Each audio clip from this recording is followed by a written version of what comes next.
I was going to finish this before I made the devlog today. I'm doing a new redraw. It may look like I've just copied over, but these are actually redrawn frames every time. I mean, it may look like I just rotated, but they've actually been, so it's taking a while, because I'm actually going over all these and redrawing from scratch. Anyway, I didn't get done with this. It's already almost midnight, which is the deadline for the devlog, so I did make these two. Anyway, that's what I got done today, is the two of the anemone. And no, that's not a mispronunciation, that's just what they're called. Anyway, here is the game right now, today. I'm trying this new thing where I have a mic over it so I can try to explain what's different. That's the new idea I had. I did change the menu a bit to look a little bit more like high quality. You can't really see it on the screen recording, but it does make a big difference on the monitor. It looks a lot more aquatic now, and just generally aesthetically pleasing. I'm gonna redo this again soon, but I took off the ripple effect of the background because I'm honestly kind of preferring how it looks without it. Mostly because when you move, everything just kind of looks weird also. So it kind of can be distracting. That's still a very subtle one.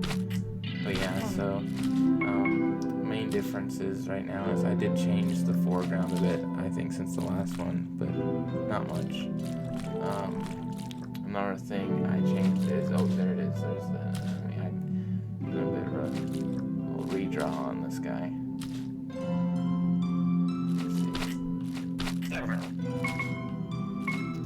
So the animation I'm working on right now that I'll finish as soon as I'm done with the devlog is that one right there. And then see when it lands, it goes back to being redrawn again. So I mean, let me know, I guess, if you prefer the older colors. I'm liking how vibrant the new ones are. But yeah, you can kind of see from Flash there what they used to be when it flips over.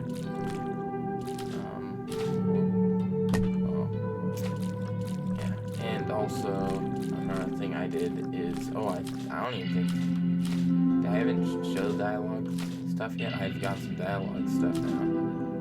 Oh, and I've got a new room that I've been working on since the last time I publicly made a devlog. This was shown in the last unlisted devlog. But yeah, I've been starting, I drew on paper the idea for this room. And so I'm just gonna have to go in and actually make this into an actual room now. But yeah, it's gonna be interesting. I did change a little bit about like how the bubbles are shot diagonally to make it so it's more consistent. Because rather than like normally how it would do is it'd go 5 pixels forward every frame that way and up. It would go, but then that would mean the diagonal goes 5 pixels in both directions, which means it's going twice as fast essentially. It's moving twice as many pixels. So I decided to make it. You don't really want to do half, even though that would technically be an even amount.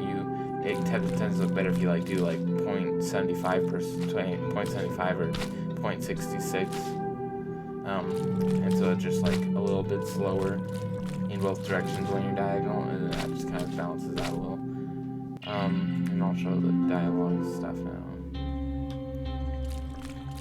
Still really liking this area. It's definitely my favorite area I've worked on so far. It's very serene.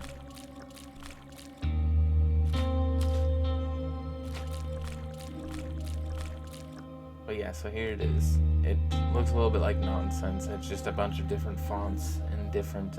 I did custom make every single font in this game. Literally everything in the game's custom made. I mean, I've used a couple of libraries for shaders, but even those are heavily customized to the game.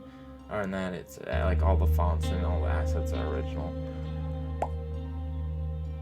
Even though it might not look as good as if I got somewhere else, I like knowing that I own all the rights to it. But yeah, so this is just also it's not just fonts and stuff. It's also it can do functions that I basically set it up this whole system myself where the dialogue can just do a bunch of different stuff. I did use the library for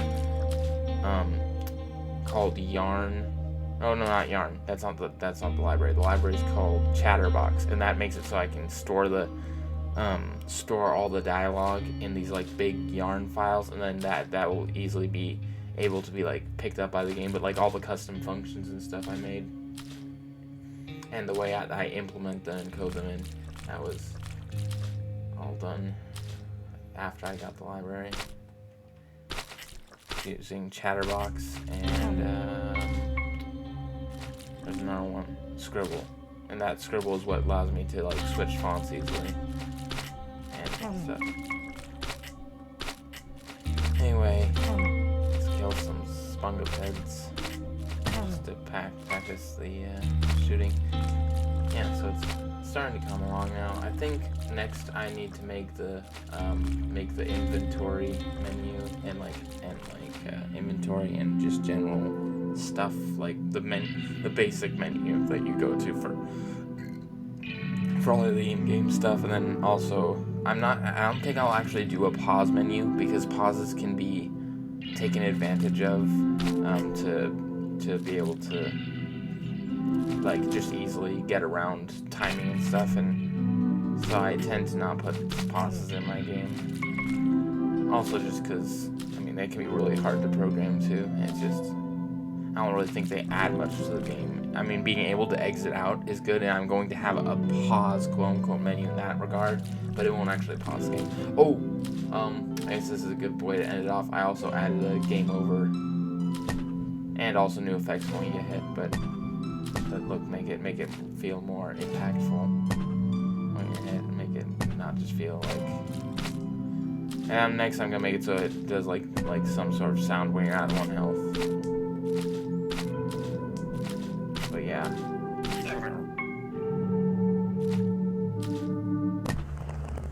Yeah, there you go.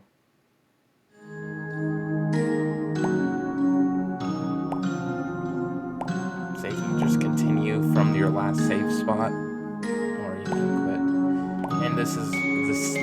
And continuing is gonna work more like Super Paper Mario than Hollow Knight, in that you'll just appear back with everything reset to where you saved, so that doesn't save stuff until you go to a save point. So you can't just like do something and then die and then be teleported back like in Hollow Knight and then have that thing still done, like that item still collected or whatever. Anyway, I like the game over theme too.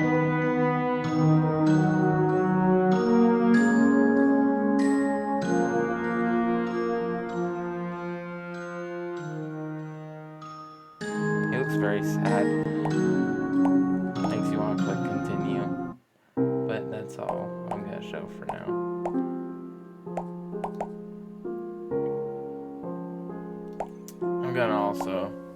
I'm considering whether or not I'm really gonna bother having achievements in game. I'm debating, because it's like, on the one hand, they're neat to have, on the other hand, I don't know. Sometimes it just feels like you're forcing playtime, where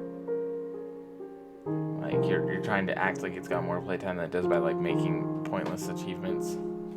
I think if I do have achievements, a lot of them will just be like basic like main game stuff, even if it's not like directly in the story, like even if it's not a boss fight you have to do, then that will be an achievement. But I'm not gonna have like achievements for like super like long, just like pointless stuff that aren't really that big, like getting super far in like trials or something. Anyway, yeah, there it is, my 30-week devlog. That's about it. That's all I got for now. I'm gonna just have him sit under the ping pong tree sponge, ping pong ball tree sponge. No, it's just ping pong tree sponge.